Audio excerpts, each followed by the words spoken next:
Hello and welcome to episode 202 of the Clean Energy Show. I'm Brian Stockton. And I'm James Whittingham. This week, on Saturday, my small city was issued an air quality advisory in the middle of winter. I looked at the wind direction and cried wolf, and no one believed me. Turns out I was right. It was a wolf. A big oil wolf. Ooh, scary. After roughly 10 years of development, Apple has quietly shut down their electric car project known as Titan. CEO Tim Cook didn't want to end it, but the truth is, he lost his Apple ID password for the project, and the recovery process was too complicated. Living within 16 kilometers or 10 miles of an oil refinery can raise your risk of cancer by as much as 10%. Our whole city is within that range of an oil refinery, and everyone just seems okay with it. I guess it's no surprise since they have put up with that acrid smell from Brian's backyard for all these years. The Premier of oil-rich Alberta has announced new rules that restrict where clean energy can be situated, while no such rules exist for oil and gas. Added the Premier in a statement, I drink your milkshake. I drink it up! All that and more at this edition of the Clean Energy Show. And also this week's show, a city on Canada's East Coast sizes up what EVs are like and what they're doing for their police department and how much they cost. Clean Technica commenter takes down Tesla's autonomous driving ambitions. And last week we said data centers would get their own nuclear plants, and it only took 1 week, Brian, before they actually did. wow.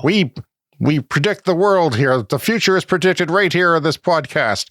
And we revisit this week how induction, cooktops, and stoves will soon have their own batteries.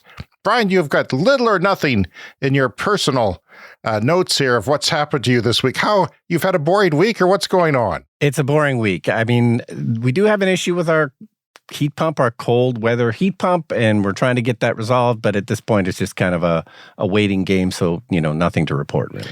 Did you go out for breakfast this morning? Did you get a donut? Is there anything that you can add to the color of the show? Something personal? I got a mixed berry Danish from Le Macaron. Oh, well, that's fancy. Do you do something every day? No, not every day. Well, was it good? Oh, it was great. Fantastic. Did you get a coffee with it? Yeah, absolutely. Well, that's enough details. We'll pass on that then. On the weekend, we got a big dump of snow here. We were supposed to get more than our sister city, Saskatchewan. We ended up getting less.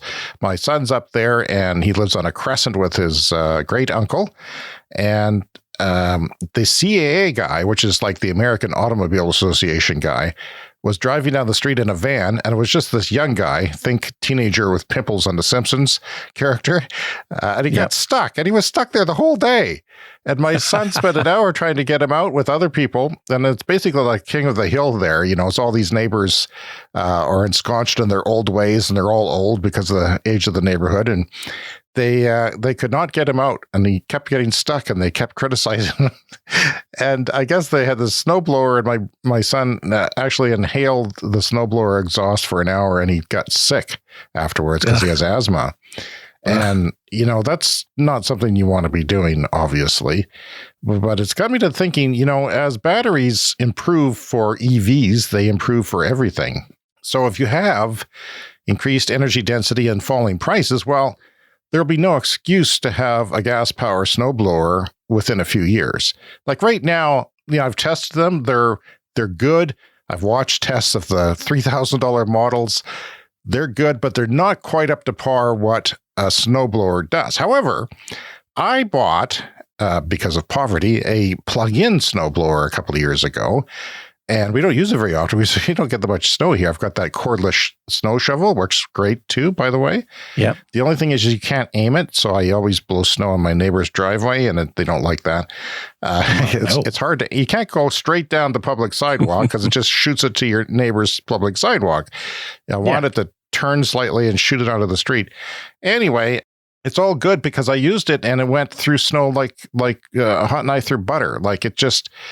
you really need a better extension cord because you're using, the more extension cord you have, the thicker the gauge. If you spend $100 on an extension cord, which is half the price of a snowblower, you get more oomph. But I haven't done that yet. But it works. It works Yeah. great. It works better than the gas guy across the street with a modestly priced gas snowblower. Yeah, and of course you have to worry about running over the cord with your snowblower. Confession, I did. I did the other day, and it took off the sheathing on the cord. It didn't Not all the way through. No, it didn't expose wires. I've done that before, but this is a the plastic flexible blade on one of these things. So, yeah, and it was stupid. It was just stupid. So I was rushing too much, but I was just amazed at how quickly it went through everything, and I was pretty happy with that. Yeah, and if you go down to the hardware store where they sell snowblowers, it's kind of remarkable. About half of them are, electric or battery electric now in the choice of what you can buy. It's great. Such an advantage because you don't have to breathe the fumes, obviously, but you don't have to go out and buy gas. You don't have to make sure that your gas is fresh every year. You don't have to worry about spark plugs and air filters and oil changes, all that stuff that is no fun, especially here where you don't use the thing very often. People are more likely to use, because it's dry here and we get just a few, inches of snow or at a time at most, usually, they take their leaf blowers out, their gas leaf blowers, which could also be electric and battery operated if you wanted to. So, and then because we got regular street clean here, because we're on a major street that they come by fairly quickly. What else is going on this week? My relatives asked my wife, how do you charge an EV in a small town or on a farm? They're confused by that. And their son lives in a small town and owns a Model 3. So I don't understand why they have this confusion and why they're going to my wife and why she sort of struggled with it. The simple answer is you plug it in.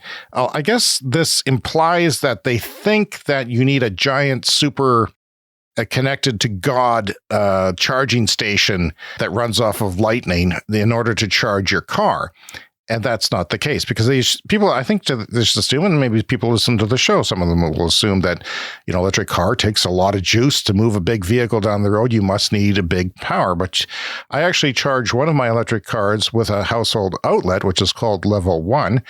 And although I just use the car around the city and it's got a fairly small battery, it works pretty darn well. I'm surprised it actually charges too fast because when it gets really cold into the minus 20s like it did in Celsius last night, well, then it just keeps charging because it's running the heater and I get 100% and I don't really want it to sit around at 100%. That's not the best thing for older cars. Yeah, so that's one thing.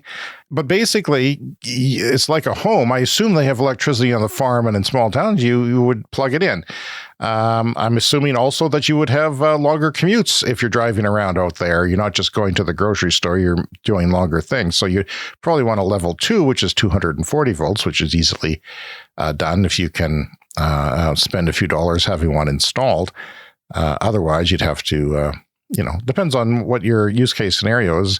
But as farm equipment electrifies, and they have no idea that that's coming, you're going to want 240 or even, a good amount of electricity coming in off the line there. Yeah, I think sometimes people, I don't know, they don't really want to know the answer when they ask a question like this. It's just a thing like they assume it's not going to work, but people are going to have to tell them a dozen times before it sinks in that, you just plug it in, because that's not what they're expecting to hear. Yeah, and if we did plug it in, I mean, people who live in apartments may not have access to any charging, and they would have to go that route and spend lots of money. And in some cases, it's not even much cheaper than gas to do that. So that's unfortunate. As we legislate workplaces to have at least level 1, I mean, people can get maybe 50 miles of range in a day or 50 kilometers anyway. So, Brian, the EV tax, there's an EV tax in our sister province of Alberta. It is $200 a year. Is that what our tax is? Is it the same? I believe so, yeah. Something like that. So, yeah, the EV Association there's mixed feelings because, they're saying, the government is saying EVs are heavy. So that just builds into the myth, because an F-150 is heavier than, a Model 3. And everyone drives an F-150 or equivalent in Alberta. It's like the standard vehicle. It's an agricultural, small, cowboy town. So everyone's driving a pickup, but nobody said, whoa, these things are heavy. We better tax them. They're going to wreck our roads. They're going to collapse our parkades. No one said that, but here we are. So the EV Association figured it out that for the average kilometers that a person drives in a year, that $150 would have equated what the road tax, if you're putting a gas tax, that's what this is to replace, to fix the roads. And that's what they came. So they're getting gypped by $50. But then, hey, EV drivers drive more, maybe because they can, because it doesn't pollute the freaking planet, and because it's cheap to move around. We'll talk about the restrictions that they put on renewables later in the show.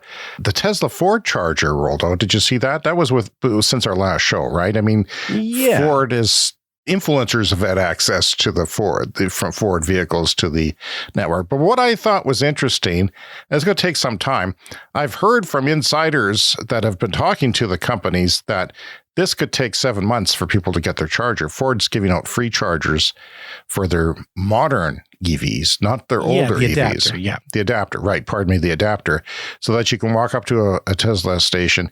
And the nice thing about it, though, they had to get an over-the-air update for the Fords in order for this to work, we're told. And all you got to do is plug in. So I was hoping, praying, dreaming that would be the experience, because that's I love that Tesla experience of just plugging in. And by the way, they worked a lot faster than my Chevy plugging into a CCS charger, a non-Tesla charger.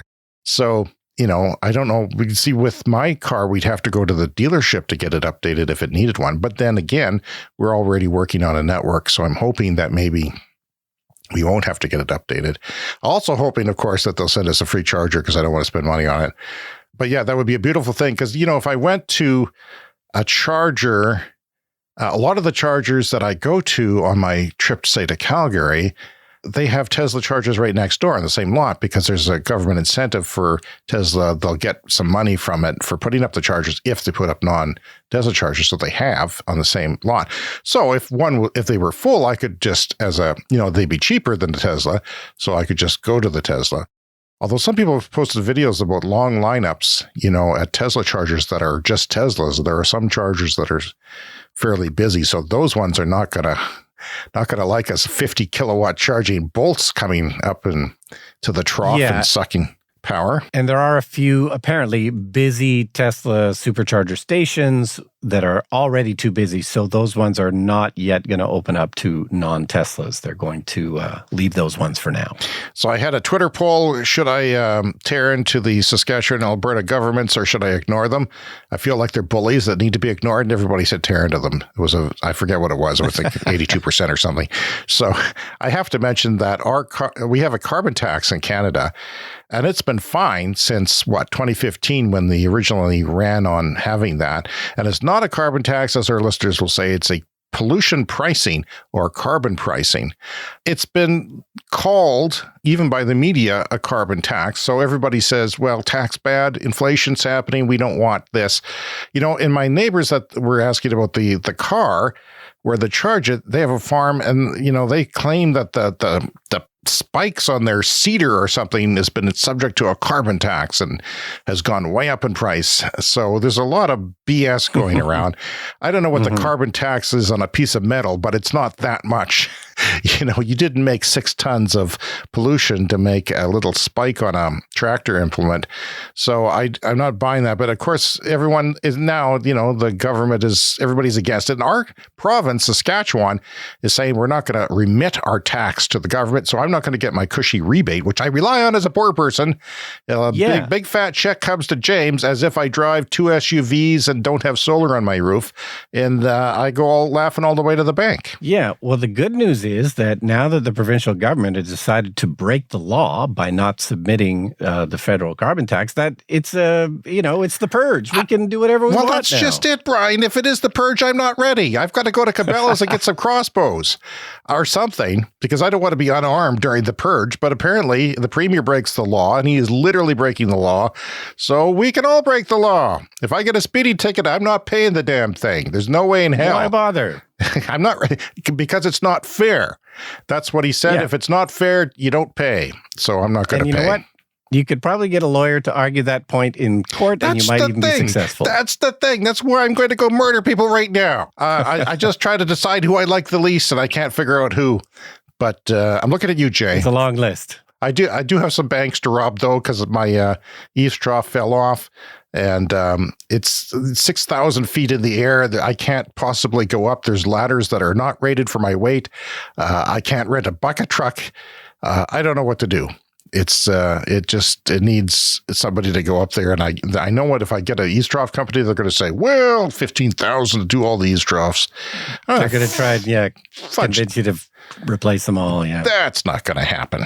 Okay. On Saturday, I'm minding my own business, Brian. Having a relaxing Saturday here at home as a storm approaches. And I noticed our phones start beeping and we got an air quality advisory from Environment Canada. That is like the National Weather Service in the United States. And it was an air quality health index of 7. And normally it's around 2 or 3 in Regina, because we're a small city with 250,000 people. There's no traffic pollution per se that's really shows up on these things. There's not large industry usually, but there is an oil refinery 2 miles away from me. And it's on the northeast part of the city, and we had a northeast wind, I noticed, so I thought, hey, I bet that's it. So I got out, shot some video. There's all kinds of security around the refinery. They don't like you shooting video. But I did anyway. I postulated on Twitter that it was the refinery, and I asked journalists to look into it, and to my disbelief, one actually did. Wow. And they contacted Environment Canada. I have to read you the quote. Let's see here. Yeah, Justin Scher, a meteorologist with Environment Canada, said the worsening air quality was likely the result of a specific weather pattern capturing industrial pollutants. Quote, it is rather a localized phenomenon right now, just in Regina. I believe there is some kind of plant or something that that can cause increased levels. Well, ding, ding, ding. James is right. Yeah. Like I said, I cried wolf and I was correct. And I saw that too, that there was an air quality advisory, but I'm lazy, so I didn't look into it any further, but I suspected it was something like that. Really? Well, people seem okay with that. No one seems to complain. We live right next door to a refinery. I know somebody on Twitter said they got them in Sarnia, and it's a big problem in Sarnia because there's a lot of petrochemicals being developed there, and the cancer rates are off the charts there. It's worse than here. But generally speaking, if you live near a refinery, and when I say near, I mean within 10 miles or 16 kilometers, your risk of cancer for certain cancers goes up noticeably. And we're all just okay with it. It's okay. They just expanded the refinery. Some a-hole on Twitter said, well, you moved into that neighborhood and they built the refinery in 1962 or something, or 1948. Well, no, they didn't. They had a tiny little refinery here in 48, and I didn't move in here, and the whole city didn't choose to move here. And the refinery is evil. They have lawyers, and media can't cover anything or get to any information for security reasons. And it's all BS. I don't want them to give up any security information, but I also don't want us all to die of cancer prematurely. I mean, it's bullshit. It's crap. So in 2020, a team of physicians, environmental scientists, and students at the University of Texas Medical Branch completed a multi-year study of cancer rates among individuals living close proximity to oil refineries and found statistically significant increases in several cancers among those living nearest to these facilities. We observed that proximity to an oil refinery was associated with this increased risk. For example, persons residing within 0 to 10 miles were statistically significantly more likely diagnosed with lymphoma than individuals who lived within 21 to 30 miles of an oil refinery. Increased risk for 10 miles or 16 kilometers is, like I said, the entire city and our bedroom communities, Brian. I had my geography genius son figure it out. It was 260,000 people in that circle around that area. And we're all just okay with this. Just keep burning things. Good jobs. I'm happy to die. Well, I'm not. Bladder cancer. My friend has bladder cancer. My friend Jack has bladder cancer. And he lives, not too close to the refinery, but he's in the north end. And lung cancers are up to, 3 to 10% higher risk. According to The Guardian, a dozen U.S. oil refineries in 2021 exceeded the federal limit on average benzene emissions. So benzene is a known carcinogen that is highly toxic and volatile when exposed to air. Much of the excess transmissions come through leaks in valves and tanks. Brian, there's a better way. That's my point. there's a better way. This is archaic, and we are the last generation. This is going to be like smoking, and if not too many years, this is going to be unacceptable. This shouldn't be acceptable now, but yeah, it's the air quality of, space specifically said volatile organic compounds, not what you want. Anyway, I did my research. I stood up for society. No one seems to care. Good luck. Thank you, James, for standing up for society. Okay, on to somewhat lighter news. Apple, for years, around 10 years, has been working on an electric car, and they haven't really talked publicly about it too much, but they've finally called it quits, which, people have been speculating for a while now. Is this actually going to happen? So, after 10 years or more than 10 years of working on this, Apple has decided not to do it. There were 2,000 people working on the car project, which is a lot. And they're going to shift some of those people to AI, since AI is now the next big thing, and Apple needs to do more with that. There was some reports, like the most recent report said that they were targeting a 2028 release date, and the car was going to cost $100,000. Wow, that's one expensive iPad with wheels. Yeah, so that could be. Does it come with Apple Music? Why. Holy crap! That's $100,000 US too, right? I mean, we're not talking Canadian dollars here. And Apple products, I mean, they often do cost more than sort of comparable products, but not that much more. That's they've been working on self-driving, like autonomous driving tech as well. Yeah, and that was always part of the plan, that these were potentially going to be vehicles without steering wheels, that they would be completely autonomous, and they had all kinds of people working on autonomy. And so shareholders were just kind of pressuring them to kind of make a decision, are you going to do this? Are you not going to do this? And they decided not to. It's been largely rumors on and off, and we thought it was gone for a while, and then no, it was still going. I noticed Andrew Coyne, a Canadian newspaper columnist, national newspaper columnist, retweeted that the Apple car was dead because he'd been tweeting out evidence that EVs are not happening. Yeah, I'm sure he doesn't drive one.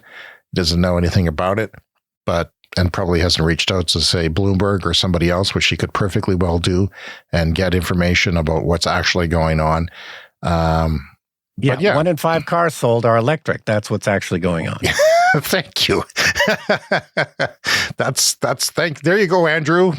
Brian just lit it up, baby. He just told you what's really going on. 1 in 5. Yeah, and that's only increasing. And by the way, the secret that Brian and I have that not everybody has is that they're better than combustion cars. Cheaper to operate and just downright better in so many ways. It's not a one-to-one comparison. And, eventually everybody will be able to afford one. Eventually, and they're still improving. That's, I just retweeted as you were getting ready that a Chinese car was showing their car charging in real time on the dash. I don't know if you saw that. Yeah, super fast charging. Yeah. Well, it was beyond anything we know. It was beyond 500 kilowatts, and it was filling basically as fast as a gas tank would. Wow. Those batteries aren't on the shelf right now, but they're coming. That's the thing. People say, well, EVs can only do this and this. We can't have them only EVs in 2035, but I'm going to do a video on this when I get the time. There's a lot of things that are changing for EVs. What we have today is not what we're going to have tomorrow. And what we burn off the grid today is not going to be the same grid it is tomorrow. So it's a totally different thing.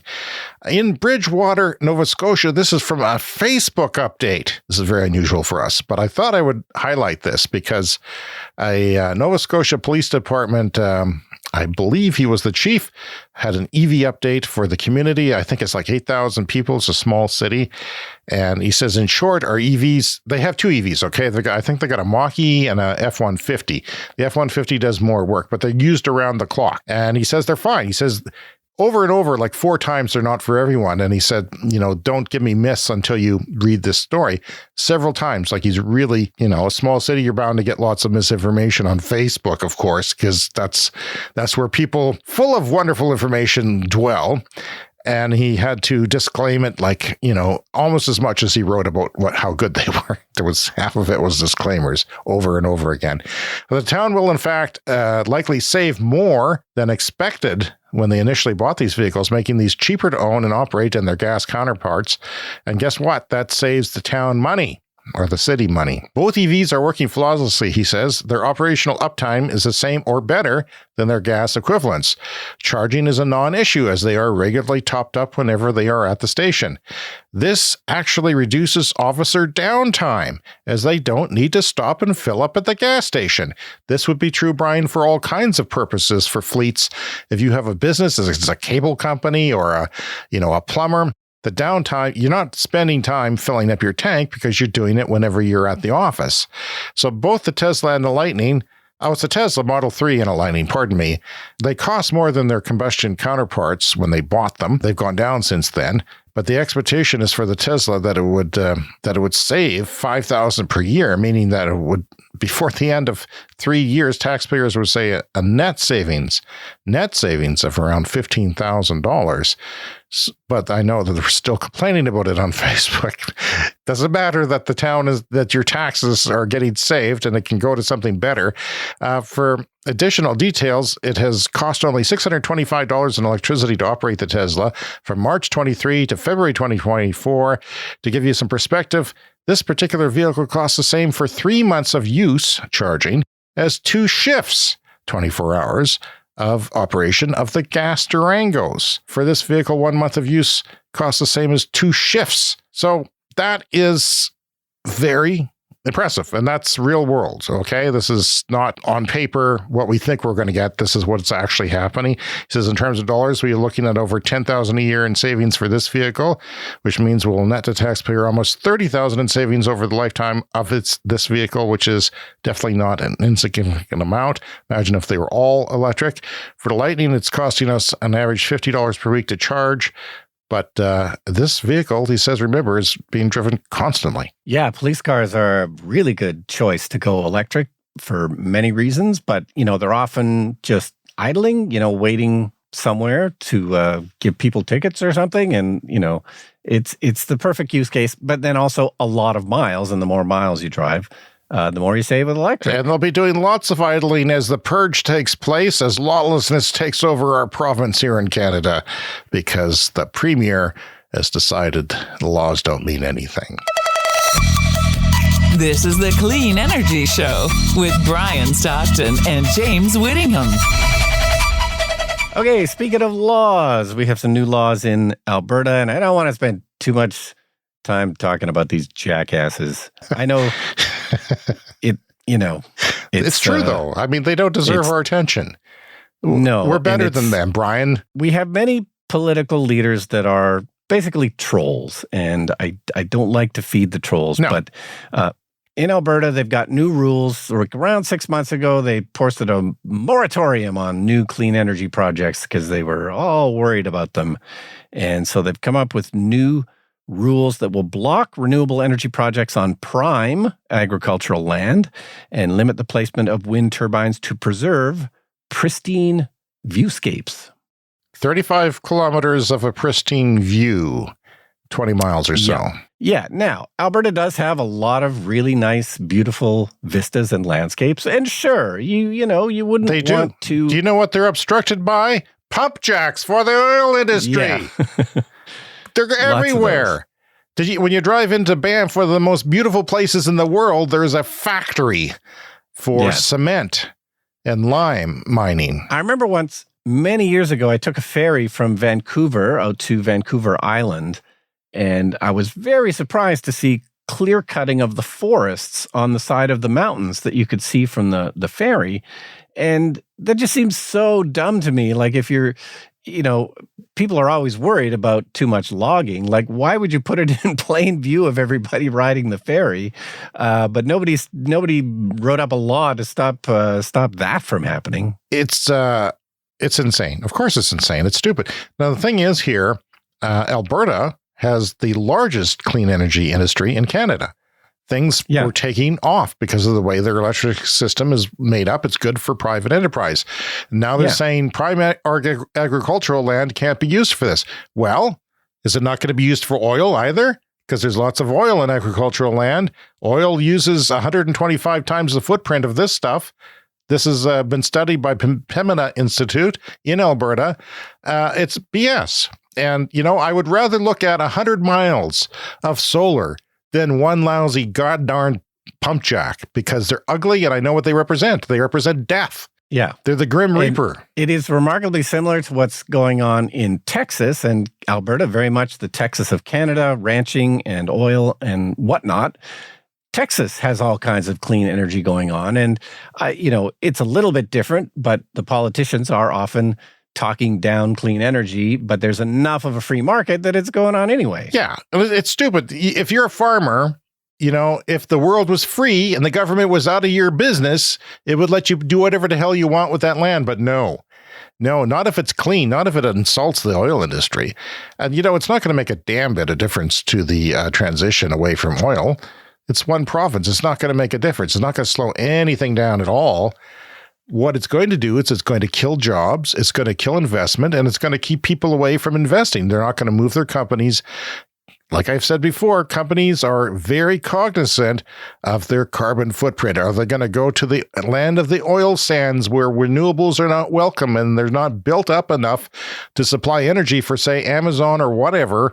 It's not going to happen. So you're shooting yourself in the foot over and over again. And, let them. It's going to be a wasteland in a few years. Who gives a crap? It's their own doing. And if people don't speak up against it and educate themselves, it's on them. But yeah, this 35-kilometer buffer zone could really amount to a very large bit of land. It could be 3/4 of southern Alberta would be basically banned from this because of the Rocky Mountains and going through. And you can't ruin the view of a pump jack either. Or an oil storage tank. We need to see those and appreciate them and feel proud about them. But also the rules are in many ways just vague, right? So, the exact wording leaves some interpretation open. So you're not going to invest. That's the thing. And they don't want them to invest. If there's uncertainty. My point is that clean energy is covering the world. If it doesn't cover all of Alberta, well, it's not going to slow it down worldwide. I'm not mad. I'm just worked up a bit. You're just disappointed. Yeah, the defibrillator is not even pre-warmed. It's just sitting there cool. So if you're done with that one, Clean Technica published a long comment from one of their readers, which was unusual, on the state of autonomous driving and where Tesla stands compared to Waymo. I thought I would give you the view and why perhaps Brian will be shirtless in a few years if he doesn't sell his Tesla stock. This is one point of view. I know you don't believe that.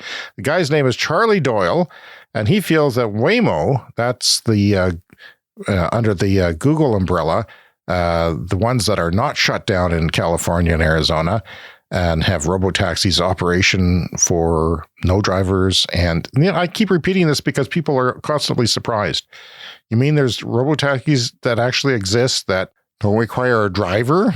And yeah, look it up on YouTube. It's weird. And people, I never do that. Well, you will. You will. And it'll be safer.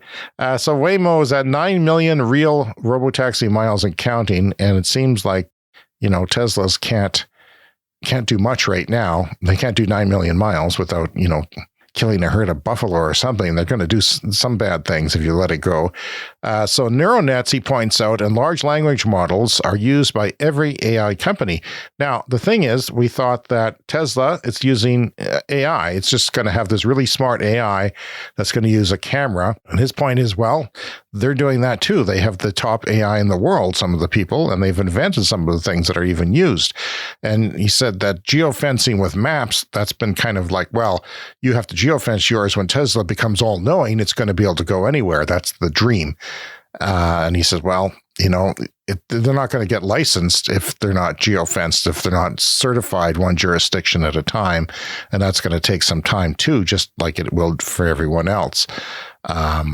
Yeah, so he says that geofencing can scale. There are ways of doing it, and Mobileye is, it only takes them a few months to do this type of mapping. So Waymo can themselves map a large test area in a few months, or they can use their partners. And if they wanted to, they could partner with the mapping companies to map the whole country very quickly. The bottleneck for scaling a robotaxi business is getting licenses from the regulators. Like I said, Tesla will have to get licenses the same way. And that's going to be if the tech was ready to go. And by the way, Waymo is expanding. They're just waiting for regulation to let them. And then they can expand and prove one jurisdiction at a time. I'm sure it'll be in the south where it's not too snowy and work their way up.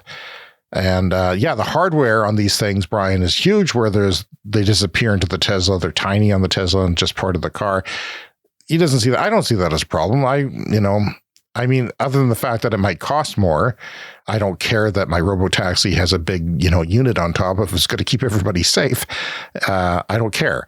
But this stuff is getting cheaper. LiDAR on a chip, including a 360-degree LiDAR, is coming very soon from MIT and others. And I just wanted to point out that contrarian view because we're wondering, right? I mean, Tesla has been promised and it just doesn't seem to be progressing very fast. In fact, it's kind of concerning. Yeah, Tesla's got a different approach. I mean, it's impossible to say who's going to be first. I mean, I think the Tesla, if they can solve it, it will be scalable, possibly better than these other solutions.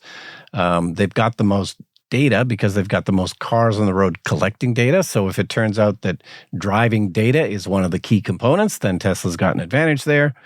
But we just got to wait and see. Well, we're hearing that there's all-knowing AI on the horizon and that people, some people think it's here. I wonder, though, how advanced. I know Stephen Colbert had a guest on, an author, last night talking about that. My next guest is an historian, philosopher, and the best-selling author of *Sapiens*. Please welcome Yuval Noah Harari. It's extremely dangerous. Why is it to dangerous, give up though? Power to something we don't understand? But they're just extensions of us. I mean... No, they're not. Yes, they are. We made them. They're us. We made them, but now they become potentially independent of us. The one thing to know about AI, the most important thing to know about AI, it's the first technology in history that can make decisions by itself and can create new ideas by itself. For the first time in history, this really applies to our show, Brian. In 20 years, we don't know what skills we're going to need or what the world is going to be like. For the first time in history, we don't know that. And I feel that, and you probably feel that because you've got kids. Although, one of your sons is an electrician. We know we're going to need that. That's pretty good. But, the other things, I don't know, I've got an artsy daughter. Our computer's going to do all the art in the future. I don't know. Are they going to do my son's engineering job? Are we going to even need roads and bridges? These are questions I have, and it's weird. Yeah, well, you and I did fine arts degrees, and a fine arts degree is often stated as something where That's why I can't fix my yeast trough. Don't you get it?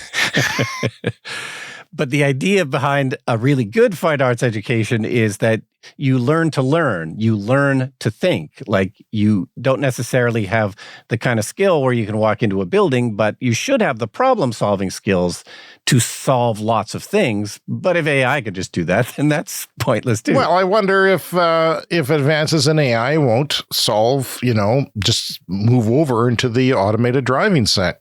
If there is major advances, and there seems to be something soon that could happen. Whether it's killing humanity yet, probably not, hopefully, but maybe it'll solve driving. I don't know, but that's what we need. Yeah, the AI is doing a lot of things, and it's going to need a lot of electricity.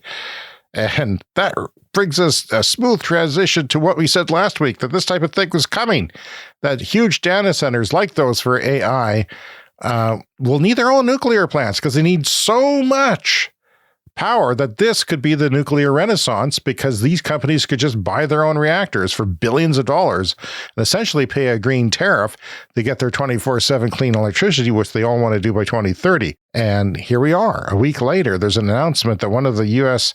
largest nuclear power plants will directly power cloud service provider Amazon Web Services' new data center, and only that nuclear reactor. The power provider Talent Energy sold its data center campus, Common Data Assets, to Amazon Web Services for $650 million. Amazon will develop up to a 960 megawatt data center. That's a nuclear reactor at the Salem Township in Pennsylvania. 1,200-acre campus is directly powered by a nuclear reactor in the future. So, and there's not much left over for other people, is my point.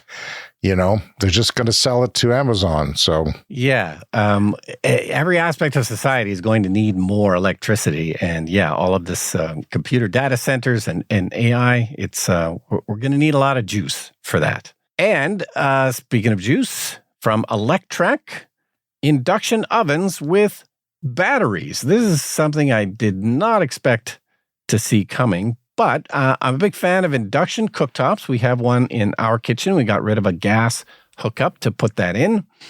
And induction cooktops are just essentially really efficient electric, cooktops and stoves. But there's a couple models coming out that are going to have batteries in them. And James, why do you suppose that you would put a battery in an induction cooktop? We talked about this once on the show before, and I'll tell you why. It's because I listen to the show. You don't listen to the show, Brian. It's a good show. I don't care for it. It's a very good show. I'm really hooked. You know, a couple seconds in, I'm hooked. The point is that when you use an induction cooktop, it has a big power surge. So, you see, if you listen to the show, you can become smarter, Brian. You really can. Big power surge when you turn on the induction cooktop, and that way you don't need a bigger electrical connection. You can rely just on a small electrical connection if it uses that surge from the battery, which is already stored up in advance. Am I correct? Yeah, level 1, basically, like a normal standard household outlet in North America, which is 110, 120 volts. But yeah, you might typically need a 240 volt connection to put in an induction cooktop. And if you're replacing a gas one, then yeah, you definitely don't have a 240 volt outlet there. If you already had an electric stove, then you probably already have a 240 volts. That's something I didn't think of, because it can be, it's like getting an EV charger. You might have to upgrade the panel if you don't have enough room. So that could be an issue for people in places that have gas, and we want them to get off gas, don't we? No, it's definitely an issue, and I had to upgrade the electrical service in our house from 100 amp to 200 amp because I wanted to do things like that. We have 2 electric car chargers. We have the induction cooktop. You have 2 car chargers now? 2? Yeah, we do. Yeah. How does that work? If you listen to the show, you would know that. I don't listen to you. No, really, you got both going on the driveway. Yep. Okay. Yeah, no, and there's no problem. I mean, I spoke to someone the other day, and they said, well, you can't possibly charge both cars at once, can you? And, there are some situations where you can't if you don't have enough service. I mean, but I am. I'm using level 1. I'm getting by on level 1. I think you could, too, if you needed to. I don't know how much driving you guys do. Yeah, well, we actually have the Model 3 plugged into level 1 because we've got 3 cars in the driveway. So you got 3 charging then? I've got 3 charging, and it's really not charging. The grid's going to collapse any second. Run for your lives. It's just plugged in because it's been frigid cold. And if you've got an electric car and it's below, minus 10, minus 20 Celsius, you're going to want to plug it in just so that the battery doesn't get too cold. So yeah, we've got 3 EVs plugged in pretty much all the time, and it's not really a problem.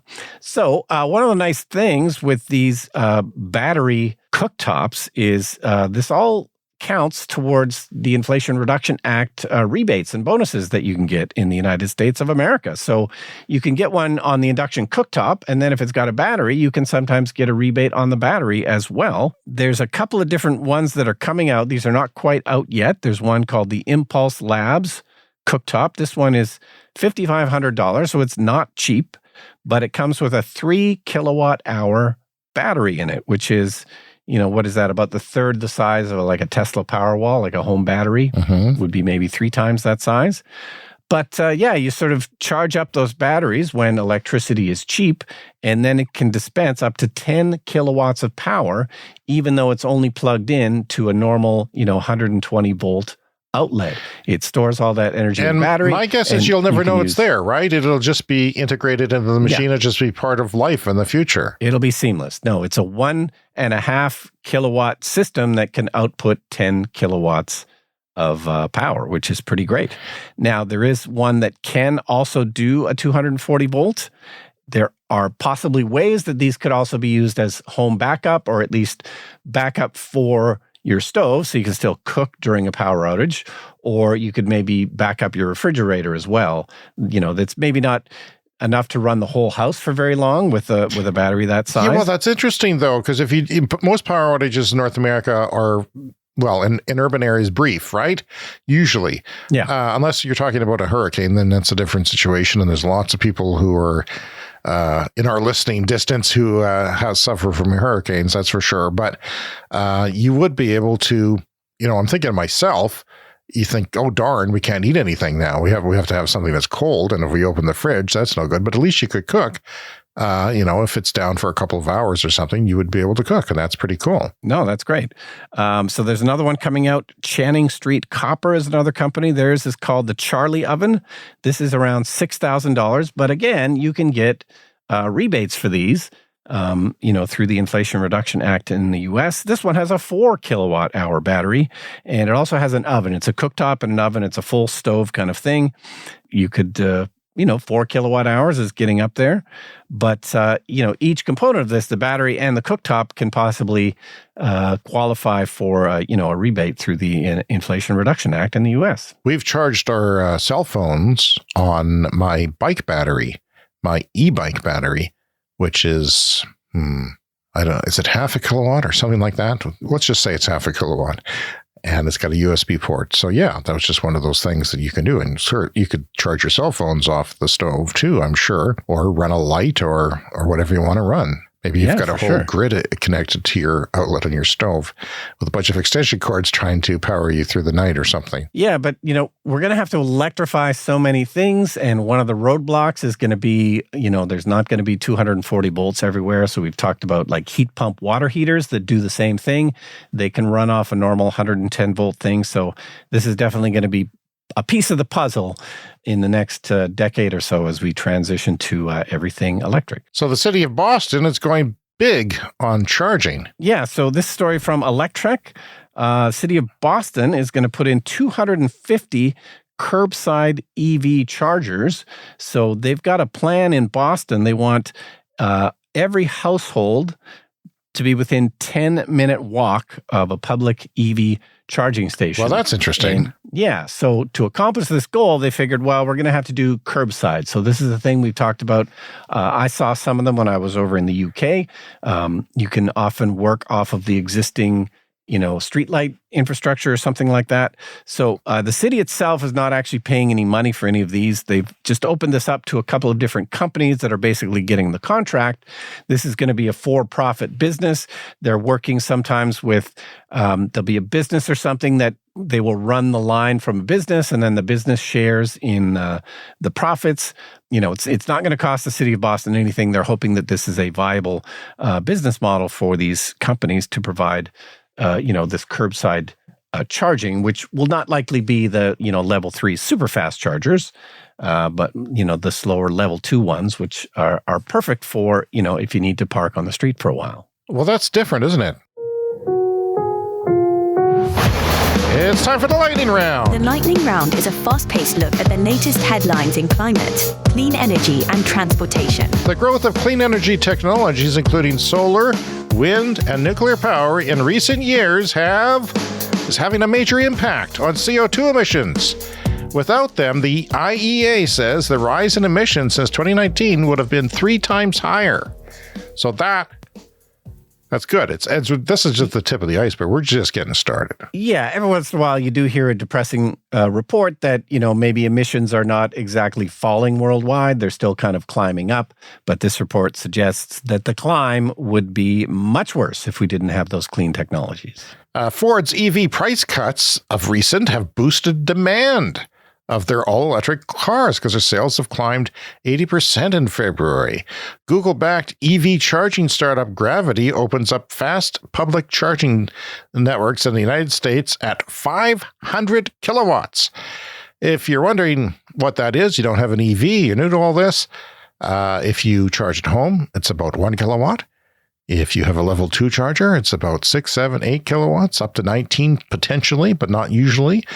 and fast chargers. And my car charges at 50, so 1/10 of this. And most cars on the road are at 350 maximum, the Hyundais and Porsches and such. So what do you think of that, Brian? Is this the limit? Is this where we're going to stay? Is this going to be the gas station equivalent when cars catch up to this charger? Yeah, I imagine it'll eventually go even higher. But yeah, of course, the problem is that not a lot of cars can accept this 500 kilowatts, but you might as well build that infrastructure. And eventually cars will figure it out. There's always a concern if you charge your batteries too fast that it could degrade them. So, we're making incremental progress on all of this stuff every year. Cars are charging faster every year, often just through software updates. So, 500 kilowatts, bring it on. Hyundai has updated the popular Ioniq 5 EV with a few more miles of range. It's the first time this has got an update. I still want one. It's got a rear wiper, which is highly sought after, those rear wipers. Yeah. Big complaint of the first one, no rear wiper, and it's a hatchback, so the window was often getting clogged up. And also over-the-air updates, which means you'll get a better car as you go along. I like that. It's time for a CS Fast Fact. Solar in 1957, Brian. You could get solar in 1957. Not very easily, but you could. It was $360,000 per megawatt hour. Adjusted for inflation. Adjusted for inflation. I should have said that. I was about to say that in today's dollars. Solar in 2024 is now $60. So from $360,000 to $60, and it's still falling. And people say, well, it can't go any further, but it is. Yeah, still getting cheaper. Tesla has shut down its Gigafactory in Berlin after suspected sabotage results in a power outage. If only they had cooktops with battery backup in the break room, they would have done better. Yeah, there's been a lot of protests over the years for the Berlin plant for Tesla, green activists, but they could probably spend their time better elsewhere. The agriculture sector has spent millions of dollars on discrediting plant-based diets, a new report has claimed. The report, published by the consumer advocacy organization Freedom Food Alliance, last week found that multinational meat companies and lobby groups were using industry-funded research, public ad campaigns, and educational materials to sway public opinion on meat and dairy. We're going to see more of this. It's not just going to be big oil that's messing with us. It's going to be agriculture too, because there's going to be a shift away because of emissions and because of preference and because there will be alternatives. And, my hairstylist last week said, can you believe they're growing meat in a lab? I'm never going to eat that. And then I told them about the dairy disruption, and it's identical. The proteins are identical. And then I also told them you drink beer. It's made the same way. You eat cheeses. They're made the same. Doesn't matter. Doesn't matter. People just, I don't know, get an education, people. Become a critical thinker. For some reason, the education's important, like Elon Musk doesn't have an education. Smart guy, can't critically think. We got a fine arts education, so we learned how to think. And how to get by on $5 a month. Which I'm very good at. You once told me to write a book on how I was so thrifty with my money. Yeah. Because I live beyond my means. A whopping 104 clean tech manufacturing facilities is investing $123 billion with a B dollars. They're all underway since the passage of the Inflation Reduction Act in 2022. This is something that we talked to the Bloomberg people about, and I said, is it really going to happen? They said they were kind of skeptical, because you can't just say, snap your fingers and bring back manufacturing to the United States, but it's happening somehow. And of course, Biden's not getting a damn bit of credit for it.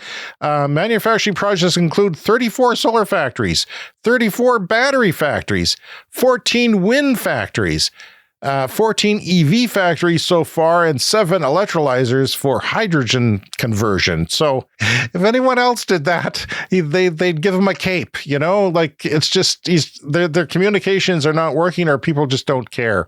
Climate change did not drive the Chile fires, scientists have concluded. It's just in case you thought the coverage of every weather event was, hype about climate change. Well, scientists sometimes say things are not, and I wanted to point that out. Yeah, so there, I guess, were fires in Chile, but this time they cannot point the finger at climate change. Good news for Canadian EV sales when all the public attention has been around declining EV momentum.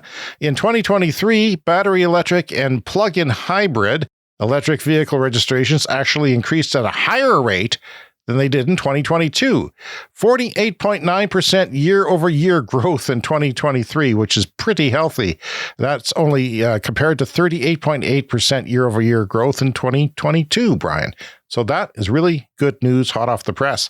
The IEA says advanced economy GDP grew 1.7%, but emissions fell 4.5%. Another good news story about emissions. So that's looking better. Goldman Sachs forecasts that battery prices will fall 40%. This is Goldman Sachs. This isn't Clean Technica. This isn't you. It's not me. It's Goldman Sachs. Very conservative, very, serious. It says that the battery prices will fall 40% from 2023 to 2025. So that's incredible. Like that short period of time. I imagine what they'll do if they have further momentum down the road. And finally this week, the U.S. Department of Energy and National Nuclear Security Administration want commercial solar developers to build nuclear farms on land where nuclear bombs were tested. I mean, solar farms. They want to build solar farms where nuclear bombs. Well, it's kind of solar. As we've said before, solar is wind is solar because the wind doesn't blow without the sun, heating things up in some areas and stuff. The sun is nuclear fusion, right? I mean, yeah, and you know that because of your fine arts education. Exactly. So yeah, there's been places where the bombs have been tested for the 50s to the 90s, and I'm assuming they're a bit radioactive, so the Department of Energy, which runs this stuff, has an offer. And you might be wondering, Brian, has anyone taken them up on this offer to build solar farms there? Well, sit down, because 6 companies have turned in proposals. I'm guessing they're getting a good deal on this bombed land. And only a minimal human labor is needed for wind and solar, so you're not sitting around there for a long time. In other words, you can't build a nuclear plant on a nuclear bomb plant test area because you'd have to be there for a long time. It would take too long. Yeah, you can get in and out fairly quickly. So I thought that was an interesting story to end the show on this week. And that is our show for this week. Please take time to contact us, cleanenergyshow@gmail.com. And around social media, we are Clean Energy Pod. Thanks to everyone who listens to the show. We really want to hear from you, cleanenergyshow@gmail.com. Write us. Sit down and write us right now. Your feedback really drives the show. And you can find video of our show on TikTok and YouTube, including my scathing weekend editorial. Have a look at the Clean Energy Show store. We got merchandise if you're interested, and you can donate to the show, which helps us a great deal. If you're new, remember, subscribe with your podcast app. Every week we are here, and we'll see you next week. See you next week.